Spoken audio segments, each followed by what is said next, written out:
Hello and welcome, ladies and gentlemen, to a Premier League presentation. I'm Blaze. We're going to be bringing you guys a game between No Tidehunter, aka Alliance, going up against Kaipi Gaming here. So this is going to be a second game of the best of three series. First game went pretty quickly and very convincingly with some really nice play. I guess from everybody, really. Honestly, the tiny wisp combo was really the main, the mortar, and the brick was really just S4 slamming down some great polarity. So some pretty cool action either way, but nevertheless, going on into game two, I myself am Blaze, and it looks like Vikramon is going to chill out in the chat and converse with you guys and moderate you guys there, whereas we're going to have Skim once again casting it up with me. So how's it going, man? Hey man, thanks for having me once more, and shout out to Vikramon for letting me cast this one. Yeah, the draft again has already begun, and I'm actually surprised that Lone Druid makes it through again, even though he kind of wrecked Kaipi in the last game. Well, he and Tiny, of course. But yeah, maybe Kaipi will pick him up themselves. Not sure. Yep, so we do see, yeah, the bans right now stand at Batrider, Keeper of the Light, Nyx Assassin, and the IO. And then here the Chen and Shadow Demon have been picked up for No Tide. We're going to see most likely Ake on his relatively signature Chen. It's really solid, and along with that, EGM going to be running that Shadow Demon. He's extremely good with that hero as well, so a lot of potential, and we'll have to see how it plays on. I don't think a lot of early game ganking aggression is going to be effective, but I do like the Clockwork selection. It's great for offlane, and it has a lot of survivability potential unless he gets caught off guard by the Disruption. If the Disruption does come out before the Cogs, suddenly Chen is going to be all over him, but we'll have to see. Either way, the Gyrocopter and Venomancer are the answers back for that, and once again, Admiral Bulldog gets his Lone Druid. Yeah, and overall, I think Kaipi gave away a bit too much, giving away Chen and Lone Druid. No Tidehunter will have a good time, and this is some sort of their signature lineup with those two heroes. Add to that some sort of carry that can actually help in pushes like a DK, and No Tidehunter will mow down towers easily. Yeah. And yeah. Even the mag is still in the pool, so they could pick even that one up. Seems like everybody wants to be ignoring the mag right now. I mean, the puck ban might indicate otherwise. S4 might be looking for that for a fourth pick. But for right now, yeah, like you said, nobody really prioritizing it in this stage. I mean, really, Magnus is a hero that if you put enough pressure on him, he will crack, he will break. He's not unbeatable or anything along those lines. You just have to go up against him, draft against him a little bit differently, and certainly play against him differently as far as positioning in team fights and honestly early game aggression, because there have been series I've casted over and over where Magnus has picked up all three games and loses all three because of every time people put pressure on mid. And I feel that Gyrocopter and Venomancer are the heroes that can kind of accomplish that. Gyrocopter will probably stay in the lane, probably just farm away as a number one, but you know, he's just so darn flexible. We'll have to see.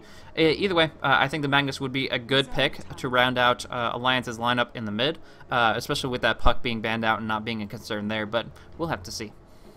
Yeah, I think the mag would fit as well, just the empower on the bear. We've seen it times and times that how strong the bear will get, and overall I think the mag as some sort of a presence in the team fight is just so strong. You always fear, oh my god, is he going to blink in? Is there RP? And especially with the Gyrocopter, you generally want a BKB, but if there's a mag on the opposition, BKB is kind of rendered useless for at least 5 seconds.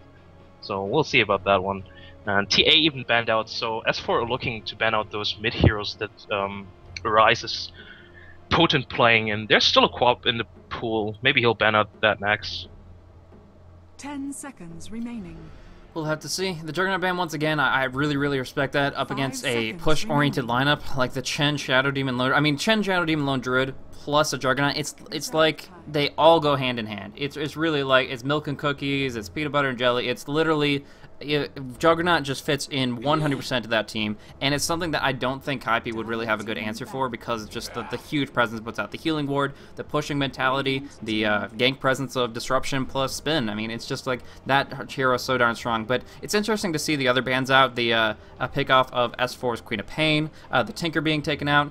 They're not exactly what you would expect to be afraid of, especially since you have a Clockwork, and Clockwork is great for picking off Tinker if he gets a little bit behind enemy lines, I suppose.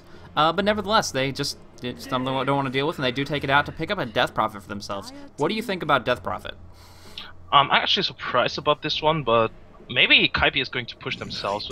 I think Death Prophet is a good hero to push with, and yeah, there's a Nightstalk answer. So S4 gets almost, I want to say, his signature hero as well. I think Nightstalk and Parker, two of his very strongest heroes, and he knows how to play that. With that mentality, I Interesting think he has pickup. like 5 signature heroes, but yeah. Yeah, definitely. And I actually would have expected, yeah, as I mentioned before, maybe Mag and oh, there's a Void. This could be awesome. I mean, I could see it working. The Poison Nova Gale hitting on everybody that's Chronosphered up. The Death Prophet with her damage over time of the... I can't even remember the name of the ultimate at the moment. So all the spirits, the Exorcism coming on out. So a lot of that damage, the Gyrocopter dropping call on. It could all work out really well. On the other side, it could just be, you know, you picked up 3 heroes that require a lot of farm to be relevant, and you're going to pay for it. And right now, Loda picking up a Kunkka of all things to make this work for them here. I think that it might be just something that they've tried out a couple times and want to see on a relatively competitive level how it'll play itself out. But still, interesting picks that we generally don't get to see. Yeah, I agree. I think there could have been a lot of other picks for S4. I mean, there was even still a lifesteal in the pool. Nobody banned that one out. Wow, yeah, that would have been a safer pick, but I guess, as you said, they maybe want to try something out new. And speaking of trying something new, Paladai is actually picking up the carry Void. Usually he's playing the hard support, but now Come With Me is on the Gyrocopter. Unless Void is going to be played as a support, which I don't recommend. It's not really recommended, but you know, you get all the farm on Death Prophet. You get her super tanky. You get her to survive like insanely well. Get like a Heart and a Ghost Scepter and a Shiva's and a Bloodstone stacked up to 12 charges. And you know, you don't need a Void. You just, you know, he throws the Chronosphere. He does his job. But no, I definitely think that Pilot is going to be looking for some farm here down on the bottom lane with a supportive Gyrocopter running multiple consumables immediately. He's going for Sentry Wards and, yeah, 3 different sources of HP and mana regen. So that'll be plenty of harass potential for him, and he will be able to use his skills for effectively barraging and flat canning, even homing missiling away to whittle down the HP of the opposition. But we do see Bulldog back down on that bottom lane, and this time it's going to be a 1v3. Yeah, actually, I'm actually surprised to see a support Gyrocopter. I mean, I know that teams have picked it up times and times again, and it works definitely, but usually it's coupled up with some sort of disable, such as Bane, maybe even a Leshrac or a Nyx Assassin, so you have a setup stun to get a full Rocket Barrage damage out, but this time around there's no setup for that. In general, Kaipi lacks stuns. There's basically only the Chronosphere to hold someone down, Cogs, Hook, and yeah, the Missile, which I wouldn't count as a reliable stun. Sure enough, sure enough.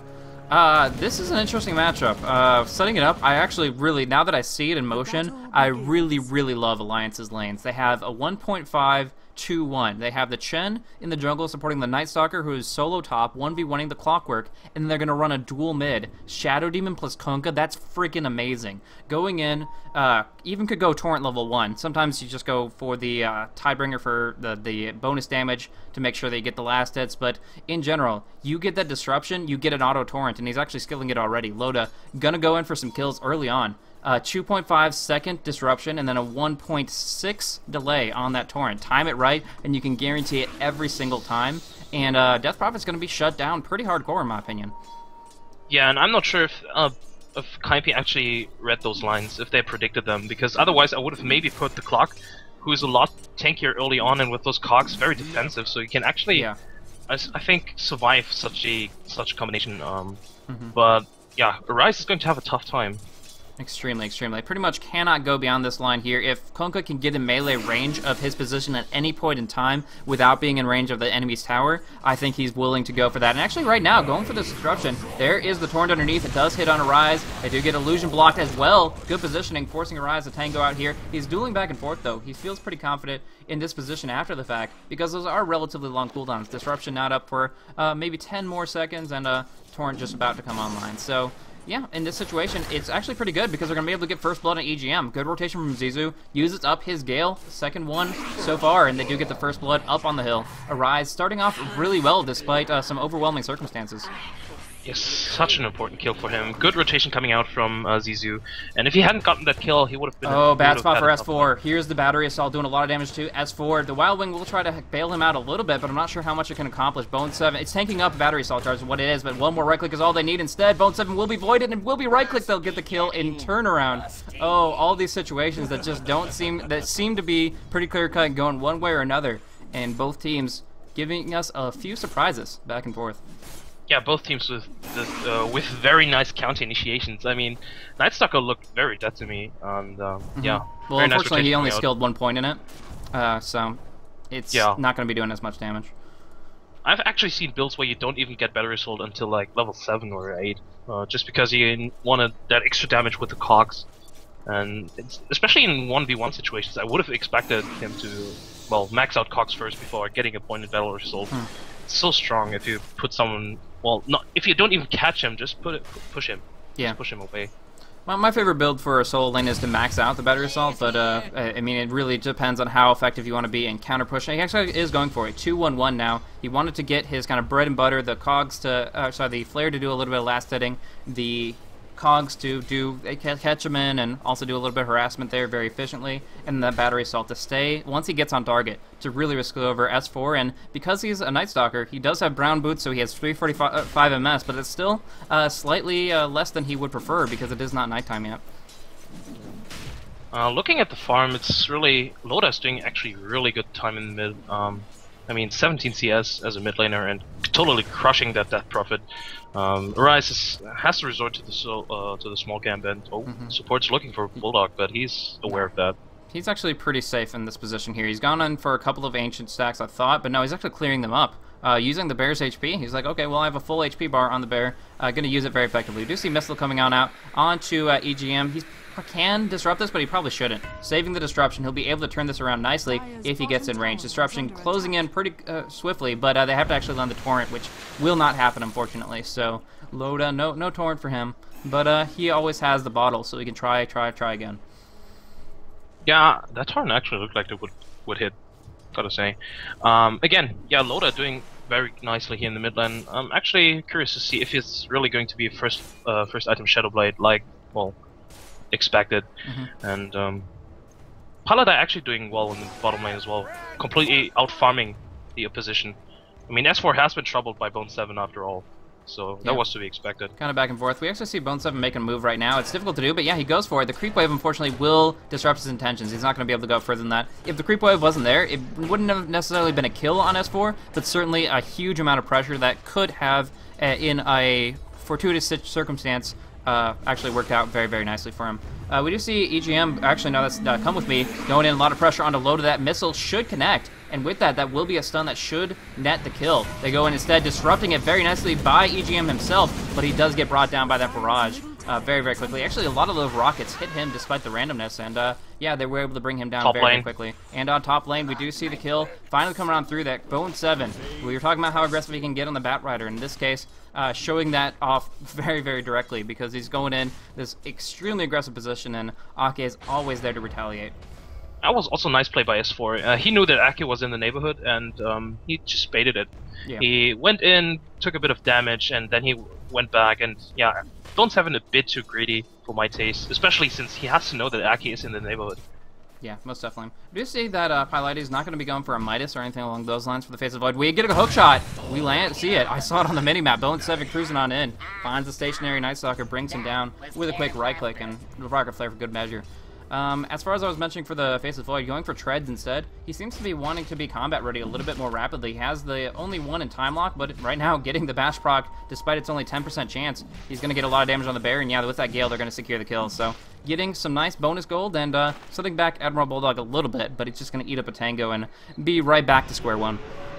Yeah, I like this item pickup by Void. I mean, looking at NTH's lineup or Alliance's lineup, they're very mid-game oriented, especially with the Kanka and Night Stalker being two heavy mid-game carries, and S4 might actually get a kill here. Yeah, closing in onto Gyro. Look at the damage! Oh my gosh! With the Soul Catcher rank 2, increasing it up 30%, that Void, rank 4, took out like a massive chunk of his health. That looked like 60% of his health. I just caught it at the last second, so I'm probably overstating it, but man, that was devastating. S4 duking it out with Bone 7. He does get cogged in, unfortunately. He has to duel it out with the low roll of Test of Faith. Bone 7 actually gets a kill. He should fall here, but nevertheless, actually getting something that he shouldn't have acquired. But that Test of Faith from Ake just not doing work. So unfortunately, the Night Stalker falls, but he does pick up his own little bit of revenge, finishing him off in the end. Getting a rocket heading his direction, though. There's not really anything he can do about it. The creeps can't tank it up, that's for sure. So he's just going to get stunned up on the tower and then try to force him back from there. Yeah, this, Ake is actually on a killing spree if you notice that. He took all the kills right there. Would have been a lot better if actually S4 had gotten all the kills, but I guess that's also still okay. Gold graph is going up and down, slightly in favor of the Radiant, not really but big. And oh, another rotation coming out on top lane. That is a bad spot for Come With Me to be in here. Bone7's going to try to break it up with some cogs a little bit. He does have his ulti available as well. Traps in EGM, but the defensive disruption buys him time. It's only rank 1 cogs. The torrent comes out, and Bone7 should fall 100%. The Crypt Swarm, or whatever it may be called at the moment, might be coming down on EGM, but no, the Hand of God keeps them all alive. Arise does drop down. And that's a triple kill for S4. Cleaned it up. They get the kill on the Prophet. They get the kill on the Clockwork. The third was the Gyrocopter in the first place. So, yeah, you're talking about Ake taking up all the last hits on the heroes here, and obviously turning things around nicely for themselves. S4 getting some really, really much needed gold.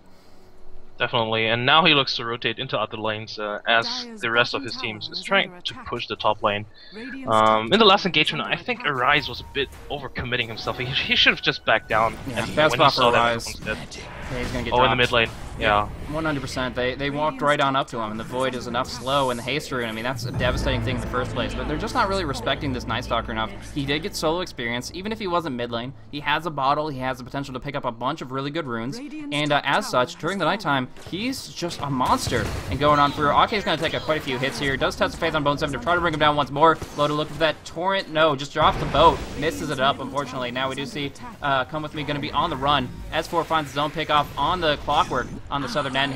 Now they pincer him in. There's a disruption. Entangle gonna come out for Admiral Bulldog, locking him in. Of course, he was dead one way or another, but now S4 transfers down on bottom, putting some pressure on the Void, forcing Pielighty back and dissuading him from farming as aggressively as he had previously been. I'm really surprised that they're not putting out any wards whatsoever against the Night Stalker. I mean, he has been free farming basically on the top lane, with a bit of disruption by Bone7, but still, you really need to be afraid and aware of the constant pressure he can apply. And if they had a few wards down there, I mean, there would have been at least 2 kills prevented. And yeah, I like his movement as well. I mean, as soon as he got some kills top, he immediately TP'd bot to give, to apply pressure to Pielighty, not let him farm, and but he's still doing fairly well. He's sitting on 2k gold. I guess that's going to be a Maelstrom. Not sure what his item preferences are, but no, we'll see. Yeah, Pielighty is pretty much the silver lining here. He's their shining hope. He's the one that can actually accomplish a huge amount of things. But you see the hookshot locking in on mid lane. Bulldog trapped in. 3 creeps are involved here, so the battery cell not doing much, but it's fine because the Crypt Swarm pretty much bullseye right on target. Gonna be able to lock it down because there's nowhere else to run. Trapped on him with the cogs. Really good initiation from the Clockwork player. EGM is still just level 5. If he had Demonic Purge, could have been a kill on one of the retreating heroes. Possibly. But, yeah. But now warding is coming out, by the way, from Kaipi. That enabled the kill. If they didn't have that, maybe... well, they did see that there was no backup there, so they could go on... Oh, S4 invisible, going in, dropping down, coming through quickly. Doesn't even get the barrage off before he just gets destroyed, and all he needs is one more Void. He will find it here. Oh, actually, Pielighty coming on in, trying to be to the rescue, trying to toggle to get that Chronosphere off, but instead he's just running dry. 140 man. He's so darn close to this Chronosphere, but S4 is quick enough with the rank 3 Hunter of the Night. He's going to be able to walk away, and now we actually see the action going on at EGM. They go and pop a Chrono on the support alone. They're going to be able to bring him down, of course, but actually, no. It is going to be a kill, a clean kill on a pick-off, being able to actually bring down the Shadow Demon, but nevertheless, committing first Chronosphere on the day on a solo support who's just outside your tier 2 range.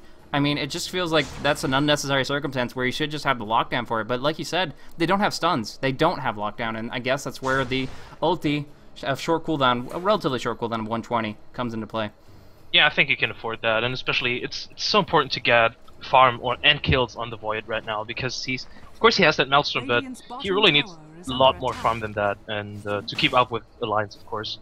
But I gotta say, EGM kinda overextending himself. He tried to solo kill the Gyrocopter, and yeah, he paid back for this. And if Void keeps farming like this, he might actually be decent in the mid game or in the late game. rather. Sure. Yeah, it'll take a while, but you know, just making the most of the situation there. He was able to bring it back a little bit there, and yeah, EGM getting a bit of overconfidence. Yeah, your team's doing extremely well. Your Night Stalker's dominating, but you're still level 5 at the time, so yeah, not too much that could be done. He does die. He's found his level 6 now from the ancient camps. Bulldog's been farming away at, but nevertheless, they need to be a little bit more deliberate about their actions, trying to go for whatever fits their fancy, their little whim there. Either way, we do get some vision on the gyrocopter base on the Shadow Poison net on top of him. EGM trying to save S4 from the rocket and does succeed. And now they can really go pretty aggressive. They, again, still have vision for just a moment. Now it's expiring, but they know where he is in general, and they're going to go right on top of him here. The Void comes out. Darkness just sticks in the night, but they're really, their next focus, they already know how dead he is. They're moving on to their next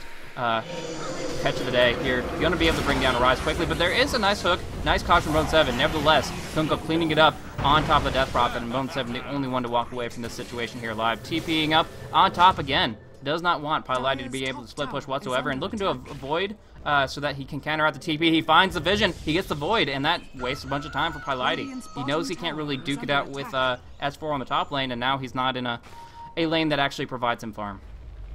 Yeah, as for just being a big nuisance here, all over the map, knowing that he does not want to give the others some space, and Yeah. oh, Looks mid like, lane. yeah, he's pretty dead. The double ensnare was pretty much exactly what set it up. The Hellbear was able to get his clap off, and that's one dead support who's very far from home. Yeah, completely out of position, but speaking out of position, Jumping on in, they get the one bash proc, Maelstrom proc. They're going to be able to bring him down with these right clicks here. There are a lot of creeps to farm. They just Maelstrom proc along them as well, so they do clean up every single one of Ake's creeps, taking up a quick little bit of a torrent. Now they're going to pursue in towards this tier 1 tower. They really need that. I don't know what that chat is that about. kill was also very necessary. I mean, it was a dominating streak. Loda's actually in a tough spot. Bone 7 has his hookshot 1 second, gonna look to connect, and he, gets it. So Loda's gonna drop down here, nice magic stick usage, but it's not gonna be enough to save him here. And yeah, he does take a fall, so a couple kills answered back. You wouldn't normally see a Rise. However, caught out of position again. They just keep on finding these opportunities. Demonic Purge or Entangles or really whatever they want. As soon as Kaipi step out of line, no Tiner is willing to make them pay for it. So answering back, it is kind of even exchanges back and forth. But I guess that's the best thing Kaipi can hope for right now. Really, in this position here, they just need to turtle it up and get to late game, find a little bit of income here and there. And the Void is actually jumping up to 424 GPM, so I can't complain about that, especially since there's not it's not artificially produced. There's no Midas, there's no Battle Fury. It's all on his back to really just find the creep kills and find the hero kills. Yeah, and he's building towards the Mask of Madness, so to boost his attack speed. But still, he needs, after that, he needs some big damage items, such like an MKB maybe, or actually even a BKB would be. No, then again, there's a Demonic Purge and Entangle. Yeah, I mean, there's still there's a kind of balance. I think that actually, what's that? Did you see that? Did he misclick it? Yeah. Oh, that's unfortunate. It's ultimate. You only have one ultimate, man. You had one job, Zizu. Nevertheless. Yeah, it hurts the team fight a lot, but because his ultimate really it hurts, and now that he doesn't have it, well, I don't think Alliance saw that, so it doesn't really matter. Maybe not. Let's hope so. Alright, so Armlet going to be coming out from Night Stalker. It's one thing that Alliance have been doing more and more of late, is that they've kind of been running the Night Stalker as a bit of a semi-carry, along with the fact that he's a powerful disabler. Like, a lot of teams, when they get the Night Stalker farm, they just want to go for gank-oriented play, gank-oriented play, gank-oriented play, until the game is done. And so they go in for Urn, and they go in for Aghanim Scepter, for Vision, and so they can't be juked and so on. But not so much for Alliance. They like to get S4 this hard right-click damage, and that's through the armlet that they're going to be able to accomplish that. TP's coming in to contest this mid-tower, but unfortunately, that Exorcism doing it too quickly. They do pop off, the X marks the spot, but it's actually going to be Ake caught out once more. Might as well pop off the hand, I guess. There, he does pop it off and will survive a little bit longer. Here come the creeps, dropping off the torrent, and following on through. Bone 7 doesn't stand a chance right here. So he is locked down. And now they're going to go on to Zizu as well. Finishing him off. Boy, would he love an ultimate right now. But nevertheless, Pilaite on the run is going to get a silence on S4. So this is a pretty long duration silence that will work out pretty well as they TP away, they time walk away, and they actually get out, which is 2 kills that they really, no Tide didn't want to let slip through their fingers. Nevertheless, they pick up the tier 1 tower, they take 3 for 1, and they'll keep this momentum rolling. Yeah, that was highly unfortunate for Pilaite. I mean, he jumped in, and then he was, I think, 10 mana short for his ultimate. Yeah. And he had the opportunity to get at least 3 heroes, or 4 maybe even, in his Chronosphere, but yeah, out of mana. Yeah, the first time that happened, he actually didn't tread swap the time walk. Do you have any idea if he had an intellect time walk or just a standard strength or agility? He jumped in with the tread, so yeah, just unfortunate miscalculation. Well, that'll do it. Heads up pretty quickly here. We do see Armlet, or Roshan being focused down pretty quickly. The bear wailing away with that armlet and dishing out a lot of damage. So we'll see if they can finish this off without any contest. But it doesn't seem like Kaipi either know about it or are willing to branch out that far. They have great wards, honestly, for this kind of position. They know what's coming on from the south near the tier 2s on either the mid or the bottom lane. Finally, the rocket flare coming out through, but just to harass mid, not to actually scout this out. So it seems like they, relatively speaking, had no idea, and that means that they couldn't jump on in. They couldn't go for hook shots, they couldn't go for Chronos, and they couldn't win that engagement. Now we do see Chrono dropping down up on top. Loda is going to get shredded here before he can drop anything. He had the Shadow Blade, but no damage here. Admiral Bulldog as well. This actually is really, really amazing coming out for Kaipi. They're going to be able to get tons of kills, S4 on top of everything. And here comes Buyback. Here comes Loda jumping on in, hitting the boat on towards the face of Void, but now he's all by himself. They used the Shadow Blade already, and he's going to get caught out here. Disruption! EGM gets the disruption. It's not going to be enough, but gave me a hope for just a second that could have actually worked itself out. Either way, Arise going on in, trying to bring down EGM, and I think they can manage it with the slows, with the right clicks. Yeah, EGM once again gunning for Gyrocopter, and he actually, I think, finishes him. Right here, he didn't TP. If he TP scrolled, he would have not died to the urn. Oh no, he's going to heal up with his own urn, and I'd be able to survive on through that. Do you hear Hand of God? What's up with that? Down on bottom, Lighty trying to bring down Ake, but he doesn't have a TP scroll. He's a long way from home. Body blocks come on out, though. Lighty doesn't have that time walk for 2 more seconds, but he should be able to connect here. The Centaur Stomp, looking for more. The distance, no. The Rocket Flare. I think Lighty was in range for the assist or experience. Either way, he got what he was looking for with the death of Ake. Oh man, I gotta say, completely perfect execution from Kaipi, and poor initiation by NTH. They TP'd to this tower very aggressively, to the same tower. It took, I think the longest TP was like 10 seconds or something like that. And perfect Chronosphere, perfect Gyrocopter ultimate with the Gale, and yeah, just nuked and powered them down. Really nicely played, and this pulls them back in the game, I gotta say. Yeah, honestly. Yeah. Gold graph is dipping up, so it's being pulled back, and experience-wise as well. Yeah, we'll have to see, but yeah, I mean, the stacking of those TPs, they all went so aggressive on a position that they didn't have a foothold in, despite their control over the game as a whole, and it's kind of a rookie mistake, and you hate to see it, but it does come out for Alliance where they feed away a number of kills, unfortunately, and Lighty even catching a small, rare opportunity down on bottom, where they picked up, I guess it's all 5, yeah, all 5 died, there was a buyback from Kuka, that's 6 kills. Nah, Kanka didn't buy back. He had the Aegis on. Aegis, so okay. I was wondering how he's right back up in there, and I didn't hear the buyback sound, but that makes a lot more sense. He was a bit overconfident because he just purchased his Shadow Blade and then he immediately TP'd in. But yeah, exactly. Jumping on in here, we do see the Sentry Ward come on down, but the Disruption, no, they're going to go in on top of Loda. You cannot invis underneath Sentries, of course, and they're cleaning him up, locking him in place 100% right on top of it. Defensive Disruption delays more action, but they're still going to pick up EGM, and they're still getting more kills on the board. And it feels like this is something that right now Alliance cannot afford. With the fact that Jason Boyd takes the late game and the Kunkka comparatively does not, it's going to be really, really difficult for them to stop what's already started rolling. A small pebble to start the Avalanche, but it really seems like it's going to shift in Kaipi's favor sooner rather than later. Yeah, they're playing overly confident, and they tried to gank the Gyrocopter in an area where they had no vision whatsoever. So they really, I mean, they do have 2 wards up, but they can't play that aggressive without any vision or an Aghanim Scepter on the S4, so they need to be more careful, and S4 might actually be caught out. Now we do see S4 getting bashed up, Maelstrom proc through, but he does have an Invis Rune far away from that Sentry Ward, and they're not going to be able to lock him in place here, so getting on away from there, I think it's, not really anything to stop him. Homing Missile will provide some understanding of his position. He's actually going to go for the TP. This could be close, but it does not connect, and of course, that means that he will be perfectly fine, safe and sound at home, healing on up, and about to face tank a big piece of metal flying across the map. If you check the net worth graph, wow, Bone 7 is actually doing super well. Yeah. I mean, I did not expect him to be up there, but he's sitting at 4th place, and of course Paladai topping the graph, has been free farming a lot, getting all those necessary kills, even though he bought back in the last engagement to TP down to get Aki. And oh, there's a smoke gank. They're not spotted out just yet. Yeah, with the current level disadvantage, I would have to say that they really need to get those kind of kills, and they're actually going in individually. So we see the smoke attempt going on the courier. He might actually be able to find it. There's no haste on it. One-shots it with the Tidebringer. That's a really nice pickup for them, and now they can actually just break open. Right now, come with me. What is he doing? Farming away. You just lost your courier there, man. And here he is, going to get dropped down. Demonic Purge coming out and bursted very swiftly. Call down the counter engage. Piloty will drop his big chrono. They will hook on top of it, but there is going to be a silence coming out. Bone 7 won't get his cogs off. And from here, Piloty duking it out with Ake, bringing it down quickly. The Mask of Madness, the Crypt Swarm will be finishing it out. The TP attempt from EGM, it won't work though. And that's the battery assault ticking away, stunning him on out. Meanwhile, they're losing a lot of HP on their top tower to Admiral Bulldog, but they do clean up the fight very, very nicely.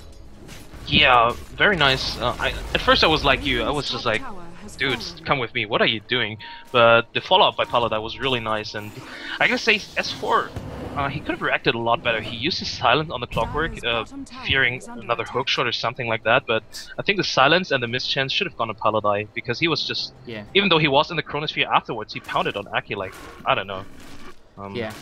Well, yeah, Kaipi, come with me seem to be baiting, but it's all in the plan, man. It's all in the plan. They jump on into it, and they counter-engage so well. But, yeah, between Clockwork and a Mask of Madness Faceless Void, I would probably say that a really solid 40% mischance compared to the silence on the Clockwork. I think that that's obviously going to be a better option, especially since it was during the Chronosphere.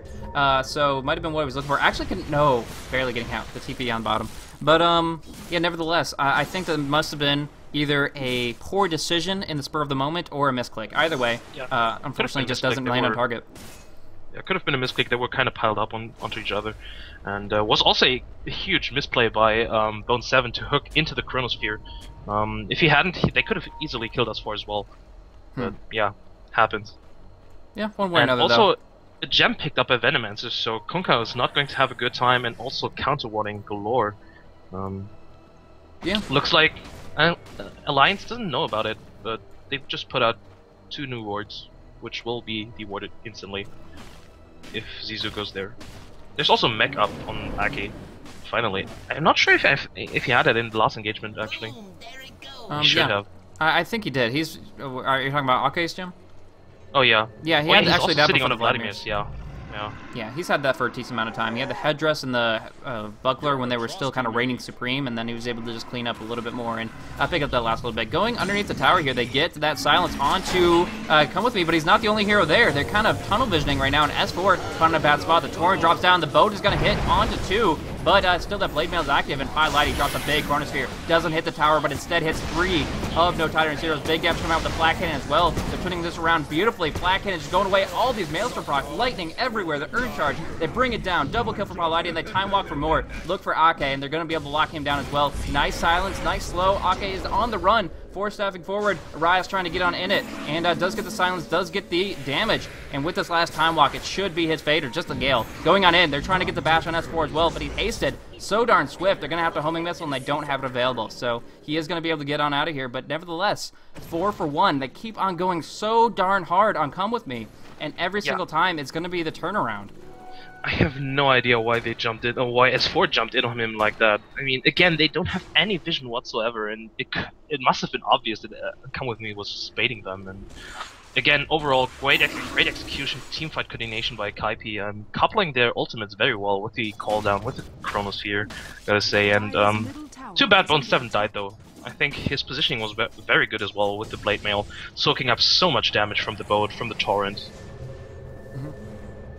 Exactly. So we do see coming on through, they're going to try to counter push up on this tier 2, but that tier 2 on bottom, it's like sitting on almost full HP. They didn't put out any pressure there, and instead just dived underneath. That's kind of like going in against in a 6v5. And since the Chronosphere coming out of Piloty was so perfect, they got the damage from the tower and all of their heroes while disabling 3 of the enemy all at once. I mean, it was really, really just absolutely what they needed and absolutely what they got. Along with that, Bone 7 had his Blade Mail during all the damage that was coming out of Kunkka. So with that gem active on Zizou, they were able to find a half HP Kunkka and just bring him down very, very swiftly as well. So in general, teamfight breaking itself down so that it really seems to be in Kaipi's favor. And the later this goes, the more fights they win, the harder and harder it's going to be for Alliance to swing back.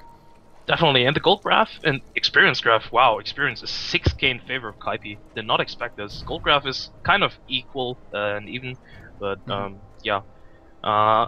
Crucial items coming out as well for Kaipi. There's a Shadow Blade on Come With Me now, and Ghost Scepter and Arise. So those two heroes getting some crucial items they needed, because Arise has been picked off quite often in the early engagements, but yeah, he's farming up very nicely, has a 4-step as well, and yeah, looking strong, Kaipi.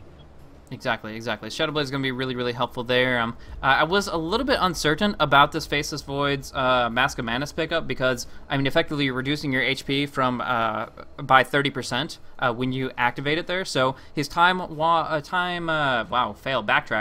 does make up for that a little bit. But yeah, it's really going to limit his health pool as a whole. So right now, factoring in the Mask of Manus, you're actually looking at really much closer to, I would say, like 800 health instead of 1200. So in that position there, you're taking a lot of damage very, very quickly, and a simple Void not getting backtracked could be devastating. But he's been working out for him so well, landing those big Chronospheres. It doesn't matter how much damage you're going to be receiving, and yeah, using the Mjolnir, using the Mask of Manus, I mean, that's an attack speed of, right now, it's 388. Going in on top of Ake to bring him down first. They get the Chrono just on Centaurs, though. Actually completely wasted here. This might be the teamfight they don't actually get to destroy in, and they turn it around. Here's that damage I was talking about. Mask of Madness, really the double-edged sword, and he gets obliterated here. Big call down coming on through, but a nice destruction as well. Big damage from Rise. They need to burst him down. The Exorcism doing too much work. As for getting melted, and the Torrent hitting on nothing here. The Bear about to fall as well, but they do bring down a Rise. Nice bash block coming out of Bulldog. He's looking for more with this X marks the spot. Bone 7 in a bad spot and should be locked, but we'll have to see. The Clogs actually doing a really good job at allowing him to evade on out of there. The Torrent not going to lock down either. So there is a chance. There's a really good chance for him to walk away from this. With the drum, with the phase, he has his movement speed advantage. He's going to go for the TP, and right now there's nothing to keep him in place. No X marks the spot at all. And instead, he just gets on out. So that's fortunate for them, but to fight as a whole wasn't nearly as good as the fights we've been seeing prior to this. Yeah, Kaipi kind of wanted to force the issue, which they didn't need to. They were on the upper hand, and they had the advantage, and they should have just played it out. Maybe, I don't know, secure some lanes, apply pressure to the towers, and then kind of attempt Roshan, but instead they jumped in blindly. They had no vision whatsoever, and prematurely Chronosphere, and yeah, overall also bad coordination because I don't know, after they secured Aki, they should have just backed down. Yeah. They got a kill and they should have just backed down, and yeah, overall big misplay right there. Yeah, I mean, they got Ake, and they used their Chronosphere for it. It's like, okay, well, you're going on a team fight, yeah, it's 5v4, but you don't have your big utility, and they just showed how painful that Mask of Madness can be, pretty much proving the point I was just making, because suddenly Void, Crippling Fear, you're not going to lifesteal, and you're just going to die. So in that case, they just obliterated him. Going on in, forcing out a Time Walk from the Faceless Void, it looks like he even got a backtrack on that Void, so not going to have to worry about it there. But now he's actually going for defensive utility, and I think this is really good. Once he gets his BKB, Mask of Madness all you want, bro. You're not going to be crippled, you're not going to have any magic nukes flying your way. I mean, as long as you're not entangled and 100% focused, he's going to be perfectly fine. So I think it's going to be pretty good once the BKB comes out. It's just until that stage, he's still only running on an Ogre Club for survivability. Yeah, the thing is, this last fight guy gave S4 his BKB, and now he can play super aggressive as he did before. He can run into 4 heroes. There's almost nothing that could shut him down, except for the hook shot and the cogs, which have to be placed perfectly to actually get rid of S4. And if they focus S4, Admiral Bulldog, who has been free farming all the time, is going to pound on all of them. He has a basher and almost in the Soul Cuirass, so he's dealing a lot of damage. Yeah. This is actually a big item swing in favor of Alliance. Right now, they just got 2 BKBs simultaneously. Same courier trip. Got one on Loda, one on S4. They can jump on in there and ignore so many different things. The Death Prophet's Crypt Swarm and Silence. The damage coming out of the Venomancer. Everything coming out of Ake except for the Flat Cannon. And, or sorry, not Ake. Come with me. I don't even know. Supportive Gyrocopter in my head. But anyways, nevertheless, yeah, they don't have to worry about the Gyrocopter's damage other than Flat Cannon. And from there, yeah, they're going to be able to stay on target very, very effectively. So the big thing is avoid the Chronosphere or just silence that Void before he has that BKB, and then lock him down from there. But yeah, Ghost Scepter up on the Shadow Demon, 2 BKBs out. I think that this is a fight where they can actually take. And Pylighty actually in a rough spot. Here comes Loda, finding him out, and he actually can go for the X marks the spot here. But no, the Time Walk keeps him in that position. They go for the Torrent, not going to be fast enough. Actually hits him in the base. That's a really weird interaction, but very, very funny. Yeah. You mentioned that as soon as now that the BKBs are out, that they can actually just face rush them, and I think this is the time for Arise to shine. His ultimate does physical damage, so if he pops that one and they don't focus him, like in the last team fight, he can actually be a complete nuisance to all of them. But even in the last team fight, his teammates didn't buy him enough time to deal a sufficient amount of damage. But maybe next time, if they have good positioning, his ultimate could be crucial, and this could become a game changer. But then again, this really relies on positioning. Yeah, it's really, really difficult for Alliance right now because when the fight breaks out and Exorcism is active, they have two extremely high priority kill targets. They have to kill the Death Prophet so that the Exorcism doesn't just keep on eating away like crazy. But they also have to bring down that Faceless Void, who's just wailing away with that super fast attack speed. So in that situation, it's which one do you feel is the greater threat? I actually think that the Void's greatest threat. We do see kind of initiation. I'm not sure if it's going to work out very well, but Shadow Demon does go for that defensive disruption. There is going to be the call down. Try to get some damage on in here. Bo coming on through. Going to only hit on not anybody, actually. And now the Hand of God being the last word. Chen can't really provide much more to this fight, and S4 getting attacked really, really quickly by Piloty, not doing enough damage. Arise being dropped very, very quickly as well. Torrent locks on everyone. They all get thrown up in the air. They drop down swiftly. The Shadow Blade gives enough for Come With Me to finish off on Kunkka, but the Aegis on the ground, they're going to be able to pop him off. Ake taking a lot of damage from Death Prophet in the trees, juking on around, and Ake does get finished off. Nice move by Arise, but back in the mid, we do see that Loda is trying to BKB Shadow Blade out of a really rough spot, but they have the vision. They still have that gem, and they're going to be able to bring him down for a second time. Night Stalker on the run. Again, the sole survivor of this engagement here, but man, it worked out so darn well for Kaipi. Turns out they should have focused Arise. He dealt so much damage. I mean, he was bursted down quite easily, but then suddenly nobody focused him anymore, and he was just standing and delivering. Yeah, half HP. There was no reason not to, but they really, really went gung-ho for Void, and they did force out his buyback, so that's a lot of cash drained. He wanted his BKB, but lost the fight. You lose your tier 3 at least. Yeah, definitely. But then again, they may just force out buyback and retreat. I don't think that they can take the fight anymore. Yeah, without Exorcism, it's a slow push. Actually, going in on towards Come With Me, they do force him away. They get the call down as well. Interesting hogs. I don't think that really changed the situation whatsoever. But nevertheless, they don't want to engage outside their base either. They're just now scrambling to get everybody up. All the troops are being roused, but nevertheless, they aren't really ready for combat. So in this situation here, neither one really wanted to commit in full, but definitely forcing them off the tier 3, which was, of course, the overall intention. Yeah, and too bad though that took one buyback. But still, Kaipi is going to be happy with this one, with this trade, and the Rise is now looking very nicely in the net worth graph, even topping S4. And I'm actually looking forward to what he looks like he's going for Shiva's Guard, picking up that plate mail. Of course, I would have recommended tanking up, and I guess Shiva's Guard is a good choice. The slow is going to be crucial in those team fights. Kiting S4 is, of course, necessary because he's dealing also a lot of damage. Yeah, it's very, very true. He definitely has a lot of potential there, but unfortunately, BKB, I don't think that Shiva's will pierce on through that, so it's still a pretty good duration. 9 seconds there, and that means that they're going to be pretty well on target one way or another. But the armor is great, the attack speed does go through the BKB, so they're not going to be able to get as many hits in, and that will help out the survivability in those short time frames where you're just trying to mash that Ghost Scepter. Speaking of important items, Bone 7 picked up a Helvet's Halberd, so the Bear's not going to be pounding on them after all. And there's a smoke. Looks like they're going to bait Paladin on top lane and smoke after him. Or behind him. Yeah. Not sure. That's exactly right. He doesn't have his BKB yet, so he's a pretty juicy target right now. They're like, oh, we can stop him before he finishes it. But if they go in and overcommit, this could be devastating. Because, of course, Kaipi are all there, ready to go. And ready to really make something happen. But down on bottom, it looks like it might cost them the tier 2. This bait they're not really biting just yet. And the fish is actually going to be able to go down on this tower. Backdoor protection keeps it up for a little bit longer, but soon they will be able to get some permanent damage on in. Trading it though, tier 2 for tier 2, as I believe Kaipi are about to reveal themselves based on this position. Yeah, they should. They see that there's nobody here, so let's just trade towers. And I'm not sure if this is the game that Kaipi wants to play, because Alliance definitely have the better push with the Bear, with Chen creeps, and yeah, looks like the first one is coming back and the second one as well. It's going to be a big fight here, and they pretty much have to directly contest this. Of course, Paladin does not have a TP.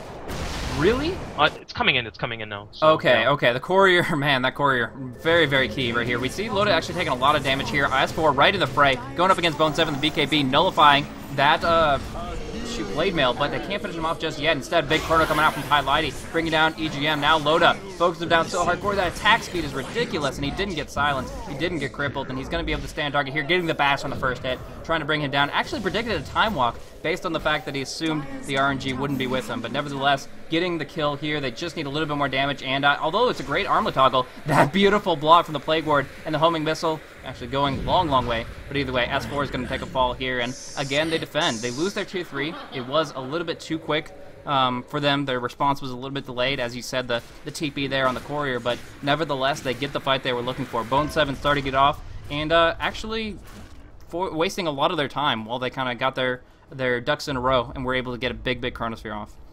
Yeah, that Chronosphere was key, but also, once again, Arise, full duration of that ultimate, and nobody touched him whatsoever. He's going to be a key factor in the next team fight as well, because his ultimate is so strong right now, and he's getting even richer and richer. And again, they really have to shut him or Pilot that down immediately, because they're dealing a lot of damage.